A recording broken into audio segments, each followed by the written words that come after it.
turabahaye ikaze muri kino kiganiro c'Inama Nshingamateka mutegurirwa n'igisata co kumenyesha amakuru n'ubuvugizi mu biro vya Nyeniteka umukuru w'Inama Nshingamateka. Muri kino kiganiro turababwira ibijanye n'integuro z'ibwirizwa zibiri zizwe zongera ziremezwa n'Inama Nshingamateka muri iyo ndwi irangiye. Izo nazo zikaba ari integuro y'ibwirizwa risubiramwo amategeko agenga abashingwamanza mu Burundi, hamwe n'integuro y'ibwirizwa risubiramwo ibwirizwa ritunganya urwego ruhurikiyemwo ibisata bijejwe gutororokanya ibiharuro mfatirwako mu Burundi. Turagaruka kandi ku ngendo zagizwe mu makomine atandukanye na bamwe mu bagize ibiro vy'Inama Nshingamateka kugira ngo basuzume ingene amakomine ariko aruzuza vya bitabo mfatirwako vy'iterambere ry'amakomine bitunganijwe kumwe ku gihugu cose. Nkaba nongeye kubaha ikaze. Ku munsi wa kane igenekerezo rya mbere ruheshi uyu mwaka wa 2023 Inama Nshingamateka yarakoranye kugira yige yongere yemeze integuro y'ibwirizwa rihinyanyura ibwirizwa ritunganya urwego ruhurikiyemwo ibisata bijejwe gutororokanya ibiharuro mfatirwako mu Burundi. Umushikiranganje w'ikigega ca leta Odase Niyonzima niwe yari yarungitswe na leta mu Nama Nshingamateka gusigura ibijanye n'iyo nteguro y'ibwirizwa. Mumva n'imvano yamenyesheje ko iyo nteguro y'ibwirizwa ijizanye impinduka zituma ico gisata gitunganywa neza.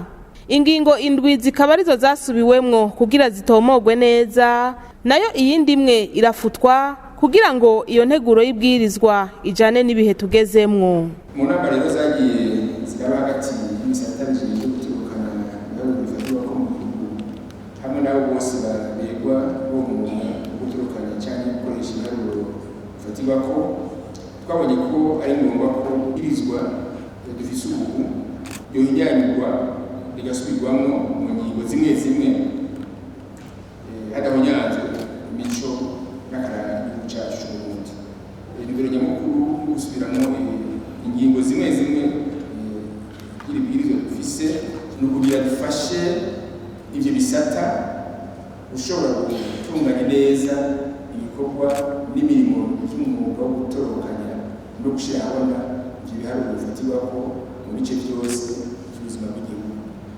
Nico gituma ingingo zimwe zimwe zosubirwamo, bifuza ko zosubirwamo zigatomogwa neza, izindi nazo zigahebwa ingingo imwe twahebye kugira ngo zijane n'ibihe tugezemo kandi byisumbuye nibona kazoza y'igihugu cacu muri iki gihe tugezemo nyene.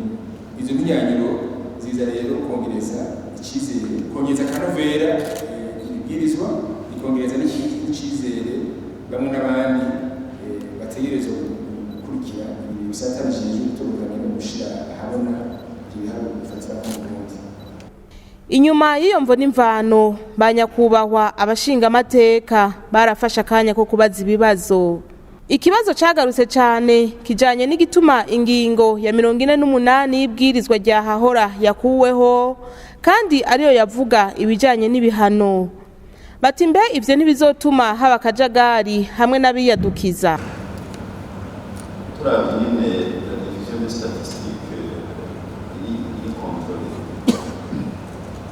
Ibiharuro bifatirwako kugira ngo ije habona hariho ibikurikizwa hariho n'izindi nzego zibicunga. Nkaba mbona rero bakuyemwo ingingo ya 48 bategekanya igihano. Ni ngubu wo kuyadukiza agashiraho n'ibindi hari umufatirwa ko bijanye n'umutekano w'igihugu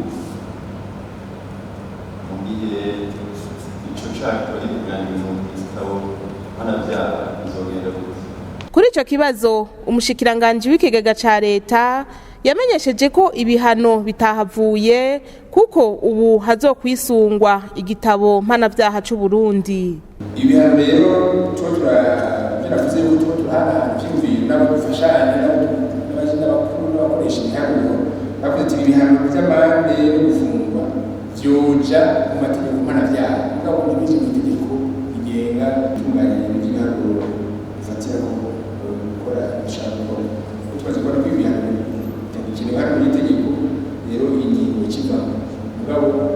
gusaba visa statistique biri muri article 2 byagumye twaje kwerekana aho bikenewe twarabonye turamanya tema kimwe twerekana aho hakenewe ko umuntu asaba visa statistique.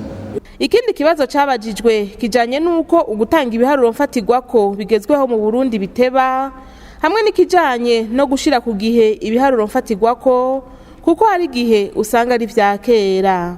Bega ivyerekeye actualisation y'ibiharuro bimeze gute mu gihugu era yuko wasanga hariho ubushakashatsi butandukanye bumwe usanga bagikoresha ibiharuro by'imyaka iheze kandi ibyo nabyo ugasanga kumbure bifasha ubyerekeye gutegura ibyo umuntu ariko arategura. Umushikiranganji Audace Niyonzima yamenyesheje ko kubera ishigwaho ry'uburyo bufatiye ku mwimbu budget programme ibikoresho bigezweho hamwe n'itunganywa ry'inganda nkarishabwenge ubu ibiharuro mfatirwako bizotangwa ku gihe. Actualisation kigo kiraba muri UNESCO hariko actualisation ya compte national byateganya yuko twabahejeje n'ukwezi kwa gatandatu bigenze neza twarapanije abahinga bose gufasha mu actualisation ya compte national bose twaze yuko rero ibi byose bya kera byakora bya kera bya Juin hanyuma igitekanije kugira ngo ibiharuro bibe bya Juin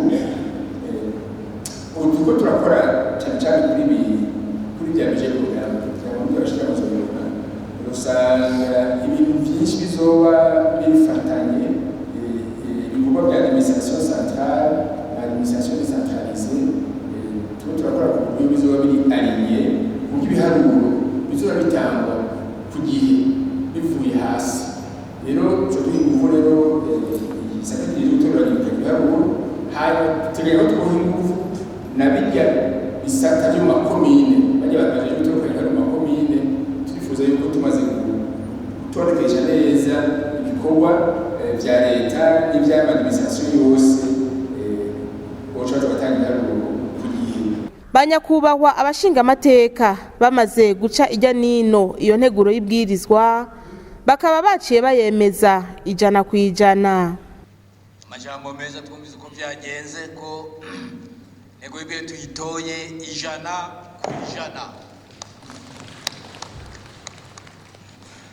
Muri ya ntumbero nyene yo gutora amabwirizwa meza ku neza y'abene gihugu, Inama Nshingamateka yarakoranye ku munsi wa kabiri igenekerezo rya 30 Rusama uyu mwaka wa 2023 kugira yige yongere yemeze integuro y'ibwirizwa isubiramwo amategeko agenga abashingwa manza mu Burundi. Umushikiranganji w'ubutungane Domine Banyankimbona niwe yari yarungitswe na leta mu Nama Nshingamateka kugira ngo asigure ibijanye n'iyo nteguro y'ibwirizwa. Akaba yamenyesheje ko iryo bwirizwa leta yabonye ko ryosubirwamwo kuko rimaze igihe kinini kandi rikaba ritagihuye n'ibihe tugezemwo. Kuva ritowe rero ngo harabaye impinduka nyinshi mu bisata bitandukanye. Akarusho kari mu hinyanyugwa y'iryo bwirizwa nuko abahejeje kaminuza inyuma y'itunganywa rishasha ry'inyigisho za kaminuza bize mu buryo bwa BMD ubu bazoshobora kuronka uburenganzira bwo gukora umwuga w'ubushingwamanza. Aho rero abantu bazoba ari bashasha muri uwo mwuga bazokwemererwa babanje kugira umwimenyerezo formation kuko bizwi neza ko uwo mwuga ari ngirakamaro hakwiriye kujamwo abantu bafise inyifato n'ubumenyi bibereye. Abashingwamanza nabo basanzwe bari ku kivi bazokomeza gukarihirizwa ubwenge kugira ngo nabo bajane n'ibihe. Gutyo abashingwamanza b'abarundi bashobore kuja gukorera mu bindi bihugu bigize umuryango wa Afrika y'ubuseruko. Mu bibazo abashingamateka bagiye barabaza haragarutse ikibazo kijanye no kumenya igituma iyo nteguro y'ibwirizwa ivuga ko abashingwamanza batemerewe gukora umwuga wo kudandaza. Kumisho umushikiranganji yatanze ikibazo cyane w'amaho bajije ko bari bajije bavuga ko atabiye neza kuntu umwavoka atafatikanya imirimo yiwe n'ibijanye no kudandaza. Rero mu nyishu umushikiranganji yatanze yerekanye ko kumbure yotuma adakurikirana neza abakiriya biwe mu gihe bifatikanya no kudandaza. Je nakumamaze nti mbega none havuyemo ibijanye n'urudandazwa yindi arashobora kubikorana n'umwuga w'ubushingwamanza. Umushikiranganje w'ubutungane akaba yishuye ko ari vyo umushingwamanza atemerewe gufatikanya uwo mwuga hamwe n'ubudandaji, ariko ashobora gukora iyindi myuga nko kwigisha. Inyuma yo guhanahana ivyiyumviro, banyakubahwa abashingamateka bakaba baciye bemeza iyo nteguro y'ibwirizwa 100%. Murakoze cyane b'abashingamateka, iri ni iteka twiteye. Abavoka tubarondera ibwirizwa ryoshobora kubafasha. Rero intego y'ibwirizwa tuyitoye 100%. Muri iki gice ca kabiri ca kino kiganiro, reka tugaruke kuri za ngendo zarangurwa na bamwe mu bagize ibiro by'inama nshingamateka, aho bagendeye amakomine atandukanye bagiye gusuzuma ingene amakomine ariko arakora igikorwa cyo kuzuza vya bitabo mfatirwa ko vy'iterambere ry'amakomine bitunganijwe kumwe ku gihugu cose bita PCDC model mu rurimi rw'igifaransa. Hakaba hari nyuma y'uruganda rwo kwigisha abajejwe intwaro gushika mu makomine yose y'igihugu ibijanye no gutunganya kumwe ico gitabo PCDC wari rumaze imisi 3 rubera mu nama nshingamateka. Kuva ku munsi wa 4 igenekerezo rya 2025 gushika ku wa 6 igenekerezo rya 27 Rusama uyu mwaka, Nyeniteka Gerard Daniel Ndabirabe umukuru w'inama nshingamateka yagendeye intara ya Kayanza, aho yishikiye mu makomine ya Matongo, Gatara, Muruta, Kayanza, Utaganzwa na Kabarore, aho yasanze abajejwe intwaro bari ku kivi, nawe akaba yaciye abaha intumbero yishura ku bibazo bimwe bimwe bagiye baramubaza, yongera bibutsa akamaro k'iryo tunganwa gushasha y'igitabo c'imigambi y'amakomine PCDC. Akaba yabanje kubasigurira inkingi zigize ico gitabo bakwiye guhagararako cane. Ikiri gikuru nyamukuru kiza guhinduka, ariko bisanzwe biri mu nkingi mwari muzi, mugabo hari byiza kwinjiramo bishasha. Ubu bagiye gukorera ku ma axe, ico bita inkingi mu gifaransa ni axe, sinzi ko mu cita muntu zo mu Kirundi, bariya baraza kubimenya kuko kiri mu gifaransa, kera bazobihindura mu Kirundi n'ibikundi. Ariko kugira ngo vyorohe, hari ico bita axe, inkingi axe. Noneho havuye inkingi ya axe haca haza inkingi y'ama programme. Havuye inkingi ya programme haca haza inkingi ya action. Havuye inkingi ya action haca haza inkingi ya activité. Havuye inkingi ya activité haca haza ivyo bita résultat attendu. Nukuvuga mwebwe ico mwiteze niki, mushaka kuzoshika kuki? Nimba mushaka ko babaha amahera muri leta, mushaka ko amahera azobashikana kuki? Résultat attendu. Havuye résultat attendu haca haza ivyo bita ama IOV, indicateur objectivement vérifiable. Yabamenyesheje ko ubu rero ibitabo vy'imigambi bahora bakoreshwa bihagaze, imigambi yari irimwo itari bwaranguke ica yimurirwa muri ico gitabo gishasha kizoba gitunganijwe kumwe ku makomine yose y'igihugu. Ivyarimo bitari bwakogwe muce muvyimurira muri izi PCDC model. Iyi migambi ya komine, iki gitabo c'imigambi ya komine kizoba ari kimwe mu Burundi bwose. Kizoba ari kimwe mu Burundi bwose.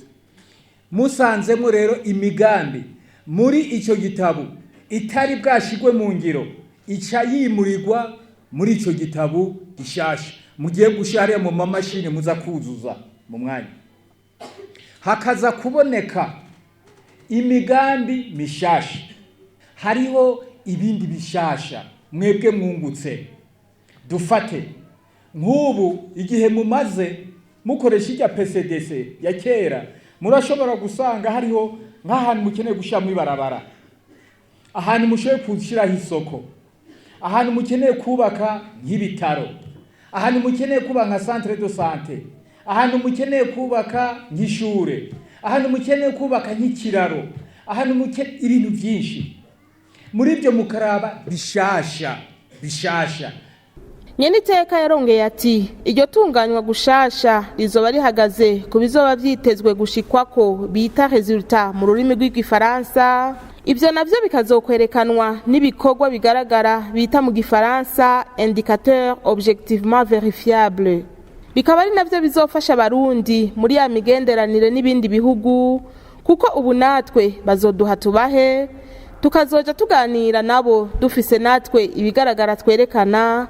Ibyo navyo bikaba bizoduha ijambo mu makungu. Aha rero ibyo bizofasha ko ibyo bikorwa byose biba identifié, hanyuma bikaba quantifié, bikinjizwa rero muri PTBA.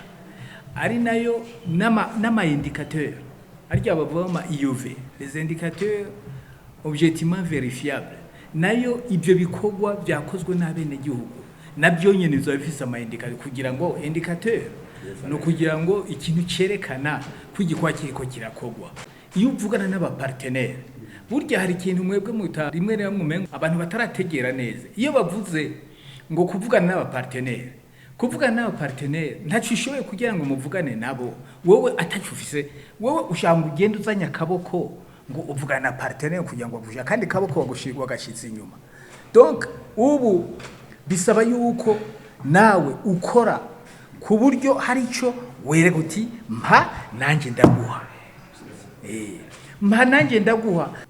Nivyo uko niko ibihugu rero bitera imbere, niko ibihugu vyikomeza, niko abene gihugu nabo iyo bajya maîtrise y'ibyabo, y'ubutunzi bwabo, y'ingene bashobora kwiremeka, y'ingene bashobora kwiteza imbere. Nivyo ku buryo dans 2040 mwese muca muvuga muti nivyo 2040 zoba turi gihugu kigaba kikigaburira gihugu kiri pays émergent. Nivyo mu guheraheza urwo rugendo mu ntara ya Kayanza, Nyeniteka umukuru w'Inama Nshingamateka akaba yaragendeye ihinguriro Imena rihingura ibinyobwa bitandukanye bikundwa cyane ngaha mu Burundi, aho twovuga nk'arahatanga wizi hamwe na hozagara. Akaba yarateye intege umugwizatunga Ndori Cimpa Anise bakunze gutazira Ndori yarishinze, aho yashimye cyane urugero iryo hinguriro rigezeko mu gukoresha ubuhinga n'ibikoresho bihanitse, hamwe rero no gutanga akazi.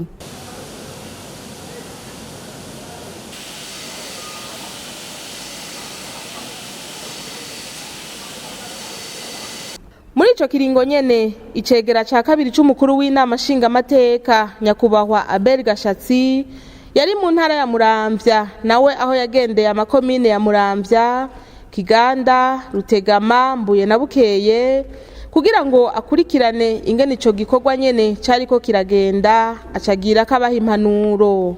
Icegera ca kabiri c'umukuru w'Inama Nshingamateka akaba yarabonanye n'abatowe ku mitumba, inyuma yaho umwe wese ahereje gushikiriza imigambi y'iterambere yegeranijwe ku mutumba.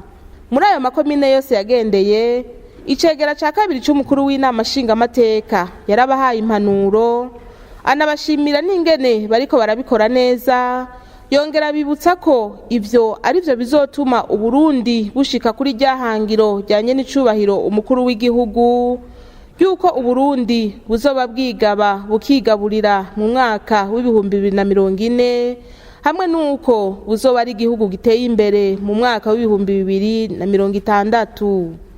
Nivyo leta y'u Burundi yari haye intumbero yuko kubijanye n'iterambere cyane l'iterambere nyericwa umukuru w'igihugu yifuza ko igihugu cacu cyo harugwa mu bihugu bitagiharugwa mu nzira y'amajambere mu 2040, ndetse bihugu cigaburira hama mu 2060 kikaba naho ari igihugu giteye imbere.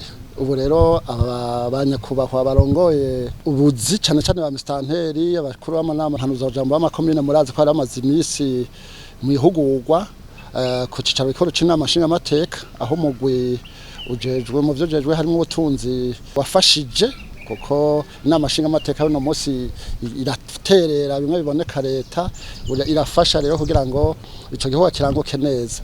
Uno munsi rero twari twazindutse tuza mu makomine y'intara ya Muramvya, tukaba dushoboye guca muri komine Muramvya, komine Kiganda, ubu tukaba turi ngaha muri komine Rutegama, ndetse ejo naho tukazobandanya Mbuye na Bukeye aho twacero twashimye kuko dusanze iko twabibatumye ariko bariko barabikora bijanye n'iterambere abakuru b'imitumba baciye baja ku kivi ndetse baravyegeranya barabishikiriza umugwi wa komine jeje vy'iterambere murabibonye ngaha mu Rutegama nabo baraheza barabiraba baraheza baratoramwo imigambi nyamukuru baragira ico cegeranyo arivyo baca bashira muri ico gikorwa kijanye n'ibizorangurwa mu makomine murumva neza rero ko iterambere rizoba rivuye ku mwene gihugu ari bavuga bo n'ivyakeneye akabishikiriza bagaca babishiramo bakabirondera uburyo maze iterambere rikava ku mwene gihugu ku mutumba rigakwira ikomine rigakwira uburundi bwose turashima rero aho bagejeje turavye uko umwanya twabahaye kuri ico gikorwa turabona aho twaciye hose batweretse kandi twabonye ko bariko baratera intambwe ihambaye tukabona imisi 3 yatanzwe ko atagiciyemwo bizoba vyarangiye muri urwo rugendo mu ntara ya Muramvya icegera ca kabiri c'umukuru w'Inama Nshingamateka yaboneyeho akaryo ko kwishikira mu ndimo ziwe ziri ku mutumba wa Teka muri komine ya Mbuye aho abenegihugu bo mu kibano bahigira vyinshi mu bijanye n'uburimyi n'ubworozi bugezweho bakagira ko bakanaharonkera ubuzi bubazanira uburyo bwo kwibeshaho twaje kugira ngo tutange akarorero ku benegihugu ababanyi nkuko ndetse n'indongozi nkuru nyene cyo mukuru w'igihugu yama biduhimiriza uri ndongozi nawe uragira ico ukoreye aho usanzwe uvuka aho atayo ruzogi kuko natanguje ingurube zitarenga 3 zivyara n'isuguru mugabo no munsi mu kiringo c'umwaka n'igice